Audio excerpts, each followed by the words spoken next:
Hello and welcome दोस्तों, स्वागत है आपका हमारी आज की एक और नई वीडियो में। तो आज की इस वीडियो में मैं आपको बताने वाला हूँ do over dimensional concave the dragon imperial episode 11 के बारे में। तो चलिए करते हैं वीडियो को स्टार्ट। अगर आप चैनल पर नए हो तो जल्दी इस चैनल को सब्सक्राइब कर लो। नीचे आपको एक रेड कलर का बटन दिख रहा होगा, सिंपली आपको उसे क्लिक करना है। तो एपिसोड 11 की स्टार्टिंग होती है जहाँ पे हम देखते हैं कि जो इलेंटीजिया होती है वो अपने अंकल के साथ जा रही होती है हेडिस को लेके। एंड उसके अंकल उसे कहते हैं कि तुम आखिर मुझे कहाँ ले गई हो इस नॉनसेंस में। देन जो इलेंटीजिया होती है उसे कहती है कि हमें अभी तक ड्रैगन कॉन्सर्ट की लाश नहीं मिली है। देन वो उसे बताते हैं कि उसको तो मेरे ड्रैगन ने अपने फायर से जला दिया था, वो अब नहीं बची होगी, बस अब बचा हुआ है फॉल्स इंपीरियर यानी कि हेडिस। तभी हम देखते हैं कि जो हेडिस होता है वो एक जेल के अंदर बंद होता है और दूसरी तरफ हम देखते हैं जो जिल होती है वो एक बहुत बड़े माउंटेन सा होता है, उसके नीचे गिरी पड़ी होती है। अचानक से उसको होश आता है एंड वो कहती है मैजिस्ट्री आप कहाँ पे हैं, बट वो वहाँ पे कोई भी नहीं होता। देन वो कहती है कि आखिर क्या चल रहा है, मैं आखिर किस जगह पे हूँ। तभी हम देखते हैं कि वो सोचती है कि ये जो ऊपर पानी है ये फ्लोट कर रहा है। तभी पीछे से उसे आवाज आती है क्या तुम ही हो ड्रैगन कॉन्सर्ट। देन वो कहती है देखती है पीछे कि बहुत बड़ा ब्लैक ड्रैगन उसके सामने खड़ा होता है एंड वो उससे कहता है कि तुम तो अभी भी एक बच्ची हो। एंड वो ड्रैगन कहता है कि तुम अगर मेरी तरफ इस तरह से देख सकती हो तो मतलब है कि तुम में काफी ज्यादा करेज है, बट मेरा जजमेंट अभी भी यही रहेगा कि तुम एक बच्ची हो। एंड तभी जिल से पूछती है कि क्या तुम ही हो जिसने मेरी जान बचाई। ये सुनकर वो ब्लैक ड्रैगन कहता है कि आखिर तुम्हारी हिम्मत कैसे हुई मुझसे बिना परमिशन के क्वेश्चन पूछने की। बट कोई नहीं अगर तुमने पूछ लिया है तो। बट मैंने तुमको यहाँ पे टेलीपोर्ट किया क्योंकि स्कारलेट ड्रैगन ने मुझसे ऐसा कहा था। बट मेरे को पता चल रहा है कि उस स्कारलेट ड्रैगन का दिमाग थोड़ा खराब है, क्योंकि तुम्हारे पास कोई भी गोल्ड की रिंग नहीं है, जिससे मुझे समझ में आ रहा है कि तुम्हारे पास बिल्कुल भी मैजिकल पावर नहीं है। देन ये सुनकर जिल उससे कहती है कि नहीं मेरे पास मैजिकल पावर है बट वो सील्ड है। देन ये सुनकर वो कहती है कि मैंने आपको अपना नाम पहले नहीं बताया, तो मेरा नाम जिल है। ये सुनकर वो कहती है कि योर जजमेंट इस पूरी तरीके से गलत है, तुम्हारा जजमेंट पूरी तरीके से गलत है। समझे, तुम कोई ड्रैगन कॉन्सर्ट नहीं हो, और अगर तुम ड्रैगन कॉन्सर्ट नहीं हो तो तुम यहाँ से जिंदा बच के नहीं जा सकती। एंड वो उसके ऊपर आग का एक बहुत तगड़ा हमला करता है, बट जिल उससे एक पत्थर के पीछे जाके छुप जाती है। एंड वो उससे कहती है कि आखिर तुम ये क्या कर रही हो ड्रैगन, अभी तुमने मुझे बचाया था। बट वो ड्रैगन उससे कहती है कि नहीं ये एक ड्रैगन नेस्ट है, यहाँ पर कोई भी आदमी ऐसे नहीं घूम सकता है। और वो कहती है, जो जिल होती है उससे कहती है बट अभी मैजिस्ट्री खतरे में है, मुझे फिलहाल उनको बचाने के लिए जाना होगा। बट तभी वो ड्रैगन पीछे से कहती है कि तुम्हारे जैसी एक बच्ची जिसको ड्रैगन कॉन्सर्ट बनने के लिए चुना, जिसका मतलब है कि अभी तक बच्चा अभी तक अंडे से भी नहीं निकला है और तुम उसे बचाओगी। एंड वो फिर से उसके ऊपर हमला करती है। एंड जो जिल होती है वो एक पत्थर पे चढ़ के उसके पीछे की तरफ कूद जाती है। एंड वो देखती है कि वहाँ पर एक एग का शेल होता है जिसमें अंदर से मैजिक फ्लोट हो रहा होता है। अगला सीन हम देखते हैं जहाँ पर जो लॉरेंस होता है वो एक गुफा के पास होता है और कहता है कि हम जिनसे पीछा छुड़ा रहे थे लगता है वो यहाँ से चले गए। एंड अंदर हम देखते हैं कि रिचर्ड और जैक भी होते हैं उसके साथ में। एंड वो लोग कह रहे होते हैं कि हमें इन सबसे बचाने वाला और कोई नहीं, वो एक बियर है। एंड तभी जो लॉरेंस होता है वो कहता है कि हमारे जो आधे से ज़्यादा दुश्मन थे वो सब तो मर चुके हैं, बट इन सबको मारने में हमारी मदद की उस बियर ने, बट उसकी वजह से फॉरेस्ट में काफ़ी ज़्यादा आग भी लगी है। ये सुनकर लॉरेंस उससे पूछता है कि आखिर वो क्या चीज़ है, क्या वो कोई टॉय है या वो कोई बियर है। ये सुनकर रिचर्ड उससे कहता है कि वो एक ऐसी चीज़ है जिसे केवल हेडिस ही बना सकता है। एंड हम देखते हैं कि जो प्रिमिलिया होती है वो कहती है चलो कोई बात नहीं, इसकी वजह से हम बच तो गए कम से कम। देन वो पूछती है कि अब हम क्या करेंगे। देन रिचर्ड उससे कहता है कि हमारी पहली प्रायोरिटी है कि हम अपने लोगों को बचाएं। एंड हमारे पास अभी भी एक क्रिएचर बचा हुआ है जो उस बियर को इधर से उधर घुमा रहा था जिससे वो अटैक कर रही थी। एंड हम देखते हैं कि वो लोग कहते हैं अगर हम आज यहाँ पे रात बिता लेंगे तो फिर हमारा नेक्स्ट हमें क्या करना चाहिए। ये सुनकर रिचर्ड उसे कहता है क्योंकि मेरी जो बहन है उसने हेडिस को किडनैप किया है, इसका मतलब है कि अब हमारे साथी काफ़ी ज़्यादा कम हो गए हैं। बट मुझे लगता है कि हमें ड्रैगन्स को बुलाना चाहिए नेट्रियल से, बट ये भी मुमकिन नहीं है। ये सुनकर जो लॉरेंस होता है उससे कहता है बट इस सिचुएशन में हमें अभी भी ड्रैगन्स की जरूरत है। देन प्रिमिलिया से कहती है कि क्या तुम उन ड्रैगन्स को बुला नहीं सकते। ये सुनकर जैक उसको बताता है कि नहीं, अगर ये ऐसा कर सकते तो पहले ही कर चुके होते। देन हम देखते हैं कि जो रिचर्ड होता है वो कहते हैं कि वो काफ़ी ज़्यादा बैड मूड में है, अगर हम अभी उन ड्रैगन्स को बुलाएंगे भी तब भी वो यहाँ नहीं आएंगे। देन ये सुनकर जैक उनसे कहता है तो मतलब आपका मतलब है कि ड्रैगन्स और ह्यूमंस के बीच में भी रिलेशनशिप होता है। ये सुनकर रिचर्ड उससे कहते हैं कि बिल्कुल, एक ड्रैगन ही हमें आज़ादी देता है उसके सिर पे बैठने की, बट अगर वो हमें आज़ादी ना दे तो हम एयर के प्रेशर से मर जाएंगे, तुम्हें पता नहीं है क्या? और वैसे भी ये सब होना जायज़ है। तभी जैक ये कहता है कि हमारा तो सिचुएशन काफ़ी ज़्यादा बुरा होता जा रहा है। तभी हम अगला सीन देखते हैं जहाँ पर जो मैजिस्ट्री यानी कि हैडीज होता है वो अपने सपने में जा रहा होता है एंड देख रहा होता है कि उसको जिल ने एंड उसके डॉटर उसके सिस्टर ने और ब्रदर ने एक गिफ्ट दिया होता है एंड जिल उससे कह रही होती है कि हम सब ने इसके लिए बहुत ज़्यादा मेहनत की है और ये वही है जो आप हमारे लिए करते रहते हो, उसका एक छोटा सा फेवर। एंड जो एल्टीजिया होती है उससे कहती है कि इसमें हमारी फीलिंग्स है, प्लीज़ इसे एक्सेप्ट कर लो। एंड जो रिचर्ड होता है वो कहता है कि तुमने जैसा सपना देखा था बिल्कुल वो सच हो रहा है, हम सब एक हैप्पी फैमिली की तरह साथ में हैं। बट हम देखते हैं कि जो हैडीज होता है वो जेल में होता है एंड जैसे ही उसकी नींद खुलती है एल्टीजिया उससे पूछती है कि तुम जाग गए, तुमने अभी तक अपना खाना नहीं खाया, अगर तुम खाना नहीं खाओगे तो तुम्हारी हेल्थ पे इफेक्ट पड़ेगा। ये सुनकर जो हैडीज होता है वो कहता है कि तुम मुझे कह रही हो खाना खाने के लिए जिसको फांसी देने वाला है लोग। एंड ये सुनकर जो एल्टीजिया होती है वो कहती है कि मैंने और विजल ने ये प्लानिंग की थी कि हम अपने अंकल को समझाने की कोशिश करेंगे। तो वो कहती है क्या तुम समझाओगे उसे, बट ड्रैगन इम्पीरियर मैं हूँ, तुम्हें पता नहीं है। अगला सीन हम देखते हैं जहाँ पर जो ड्रैगन होता है वो कह रहा होता है जेल से कि आखिर तुमने ड्रैगन इम्पीरियर को क्यों रोका, क्यों उन्हें जब वो किडनैप हो रहे थे तो उन्हें उनसे लड़ाई नहीं करनी दी, तुम्हें उसके ऊपर दया आ गई जिन्होंने उसके ऊपर हमला किया था। अगर ऐसा बात है तो तुम कभी भी एक गॉडनेस की पावर को नहीं हासिल कर सकती। एंड वो कहती है कि तुम पूरी तरीके से अनफिट हो ड्रैगन कॉन्सर्ट बनने के लिए। एंड साथ ही में वो कहता है कि मुझे नहीं पता बट मुझे लगता है कि जो लॉर्ड रेव है उनको तुम पे कुछ ज़्यादा ही दया आ गई है। ये सुनकर वो कहती है क्या तुमने क्या कहा अभी ड्रैगन? ये सुनकर वो ड्रैगन कहता है कि मैं ये कह रहा हूँ कि जो लॉर्ड रेव है उनको तुम पे काफ़ी ज़्यादा दया आ गई है, क्योंकि तुम्हारा मैजिक बिल्कुल पूरी तरीके से सील्ड हो चुका है, तो तुम बिल्कुल भी एक ड्रैगन कॉन्सर्ट नहीं बन सकती। ये सुनकर जिल उससे पूछती है कि तुम्हें पता नहीं है कि जॉर्ज के पास एक हैवी स्वॉर्ड है। तो वो कहती है ड्रैगन मैं जानती हूँ, वही एक ऐसी स्वॉर्ड है जो ड्रैगन इम्पीरियर की मैजिक को सील्ड कर सकता है, बट मेरे को ये बात कोई फर्क नहीं पड़ता इससे। एंड तुम क्या करना चाहती हो? तुम्हें लगता है कि तुम मुझे हरा पाओगी क्योंकि तुम एक अनफिट हो ड्रैगन कॉन्सर्ट बनने के लिए। बट जिल उससे कहती है कि कोई बात नहीं, मैं अपनी मैजेस्टी को बचाऊंगी जैसे हो सके वैसे। एंड वो कहती है अगर ऐसी बात है तो आ जाओ, तुम यहाँ से जिंदा बच के वापस नहीं जा पाओगी क्योंकि मैं किसी वीक को कभी भी नहीं छोड़ती। एंड हम देखते हैं कि वो उसके ऊपर हमला करती है, बट जो जिल होती है वो ऊपर से कूदती है और कहती है कि मैं इस नेटरल के ऑर्डर्स को हटा दूंगी एंड मैं जैसे चाहती हूँ वैसे अपनी मैजिस्ट्री को बचा के जरूर लाऊंगी। एंड वो देखते हैं कि वो जो होती है वो एक उस एग शेल्फ का अपने ऊपर यूज़ करती है एंड कहती है कि देखो मैं जानती हूँ कि तुम जानती हो तुम नहीं जीत पाओगी। एंड वो ड्रैगन को एक बहुत तेज हिट करती है जिससे के बाद जो ड्रैगन होता है वो पीछे जाके गिर जाता है। एंड जो जिल होती है वो कहती है कि मैं नहीं चाहती कि मैजिस्ट्री से देखे वरना काफ़ी गुस्सा होंगे। तभी हम देखते हैं कि वहाँ पे एक ड्रैगन एग होता है एंड जो ड्रैगन होती है उससे बताती है कि जब ये ड्रैगन इम्पीरियर जिंदा होगा तो ये एक गोल्डन आई वाला एक ब्लैक ड्रैगन बनेगा जो कि हर जगह दिखेगा। और साथ ही में ये जो हमारे जो इम्पीरियर्स है यानी कि हैडीज वही अपने दिल से इसको ग्रो होने की दुआ देंगे जिससे इसको सारे न्यूट्रिएंट्स मिलेंगे एंड ये ग्रो होगा। बट इसको अभी भी निकलने में 10 साल बाकी है, 10 साल बाद ये अंडा फूटेगा और मुझे तो लगता है कि उससे भी ज़्यादा। देन ये सुनकर जिल उससे कहती है कि क्या इसके बारे में लॉर्ड रेव को पता है? तो ड्रैगन बताता है कि बिल्कुल उसे भी इसके बारे में पता है, मुझे नहीं पता बट कम से कम 10 या 20 साल अभी भी इसको लगने वाले हैं। एंड अगर उससे पहले ड्रैगन इम्पीरियर मर गए तो ये अगर जब ये अंडा फूटेगा तो ड्रैगन इसमें से जो ड्रैगन निकलेगा वो एक मॉन्स्टर बन जाएगा एंड वो सारे के सारे इम्पीरियर को तबाह कर देगा, सारे इम्पीरियर पे एक बहुत बड़ा कर्स आ जाएगा। एंड ये कहकर वो कहती है कि कोई बात नहीं।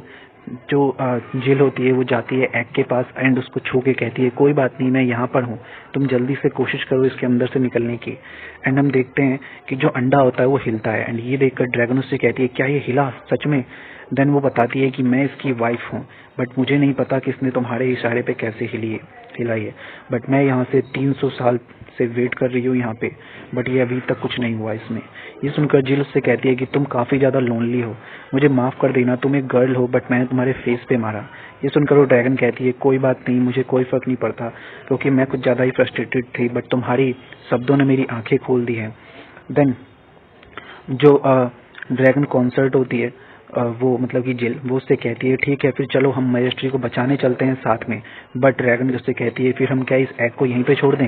नैनो बोलती है हाँ इसको कुछ नहीं होगा, एंड वो कहती है कि सुनो अगर तुम पीछे नहीं रहना चाहते अंडे तो जल्दी से इसके अंदर से निकलो। एंड हम देखते हैं कि जो जिल होती है वो कहती है चलो चलते हैं, एंड जो ब्लैक ड्रैगन होती है वो कहती है ठीक है आ जाओ तुम मेरे ऊपर बैठ जाओ। ये सुनकर जिल बहुत ज़्यादा खुश हो जाती है और कहती है मैं हमेशा से तुम्हारे ऊपर बैठना चाहती थी। ब्लैक ड्रैगन उसे बताता है कि मेरे ऊपर सिर्फ ड्रैगन कॉन्सर्ट और ड्रैगन इंपीरियर ही बैठ सकता है और कोई नहीं।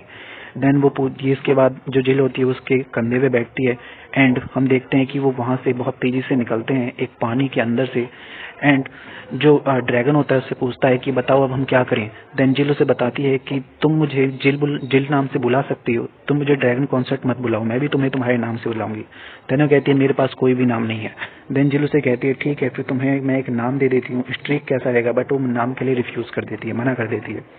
अगला सीन हम देखते हैं जहाँ पे जो हेडीज होता है वो जेल के अंदर होता है, एंड जो एलिटीजिया होती है उससे बोल रही होती है कि मैं जानती हूँ जिल मुझे मार डालेगी क्योंकि मैंने तुम्हें यहाँ पे किडनैप करके रखा, एंड इसी के लिए।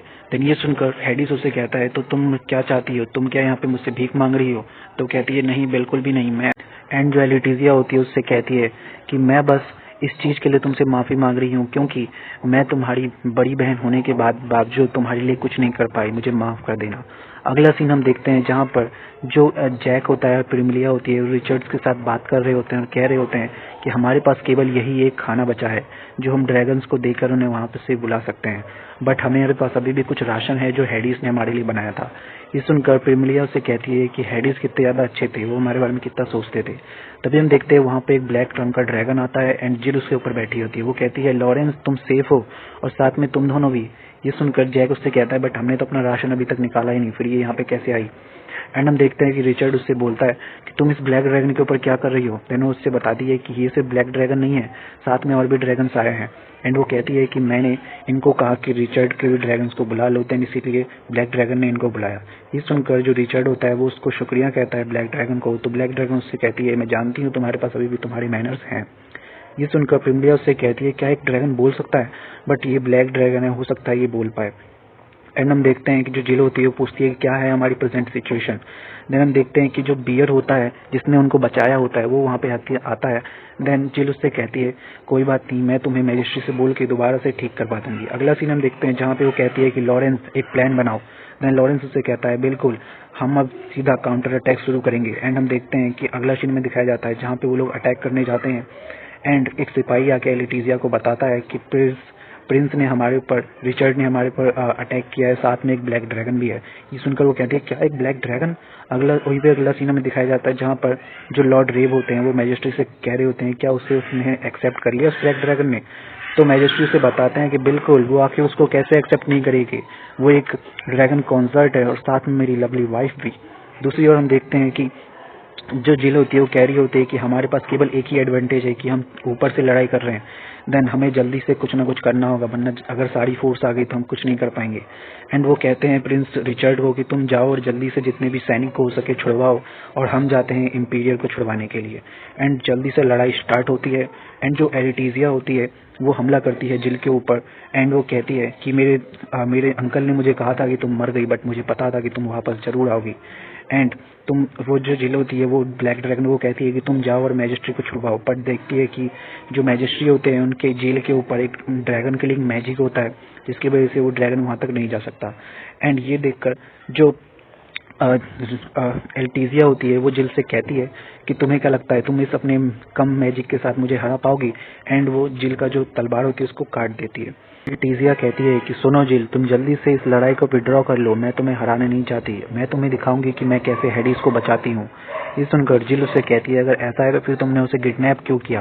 तभी हम देखते हैं कि वहाँ पर रिचर्ड आ जाता है एंड उससे कहता है कि मैं जानता हूँ कि तुम हमारे साइड नहीं हो, मैं ये शुरू से ही जानता था कि तुम हमारे साइड नहीं हो, बट मुझे नहीं पता था कि तुम एक ऐसी बहन होगी जो अपनी भाई को ही इस तरीके से हमला करोगी और उसे किडनैप कर लोगी। बट ये मेरी मिस्टेक थी कि मैंने तुम्हारे ऊपर भरोसा किया। देन ये सुनकर एल्टीजिया उससे कहती है कि सुनो रिचर्ड, तुम मुझे ज्वाइन कर लो। बट रिचर्ड उससे कहता है कि नहीं, हेडीज मेरा असली एम्पीरियर है, मैं उसी की साइड रहूंगा, मैं तुम जैसे लोगों के तरफ साथ नहीं रह सकता, मैं उसी रास्ते पे चलूंगा जिसे मैंने चुना है। एंड एल्टीजिया उससे कहती है अगर इसमें तुम्हारी बहन की जान चली जाए तब भी नहीं। ये सुनकर जो रिचर्ड होता है उससे कहता है कि तुम मेरे को भटका रही हो। बट तभी वहाँ पे जॉर्ज आ जाता है एंड वो कहता है क्या हो रहा है एल्टीजिया, तुम अभी तक इसे हरा नहीं पाई। देन रिचर्ड उससे कहता है हे, तुम अच्छे टाइम पे यहाँ पे आए हो, अब तुम बचोगे नहीं। देन ये सुनकर जो अंकल होते हैं जॉर्ज, वो उससे कहते हैं अच्छा कैसा है। तो रिचर्ड उससे कहता है कि बिल्कुल हेडीज हमारा असली इंपीरियर है, और पता नहीं तुमने मेरी बहन के दिमाग में क्या नॉनसेंस भर दिया कि वो तुम्हारी साइड ले रही है, बट जब ये फाइट खत्म होगी तब उसे ये सब कुछ समझ में आ जाएगा। देन वो कहता है, अंकल जो जॉर्ज होते हैं कहता है कि तुम्हें क्या लगता है हेडीज इसके लिए फिट है इस इंपीरियर को बनने के लिए। तो जो रिचर्ड होता है उससे कहता है बिल्कुल, वो तो काफ़ी ज़्यादा अच्छे हैं, तुमसे तो काफ़ी ज़्यादा अच्छे, तुम तो बिल्कुल भी इसके लिए लायक नहीं हो, तुमने उन लोगों को मारा जो हमारे विलेज के लोग थे जिनका कोई कसूर नहीं था। एंड वो कहता है कि तुम तो ऐसे बोल रही हो जिससे मुझे ऐसे लगता है कि तुम हमारी फैमिली से भी नहीं हो अंकल, एंड तुम तो रूल के लिए बिल्कुल ही अनफिट हो।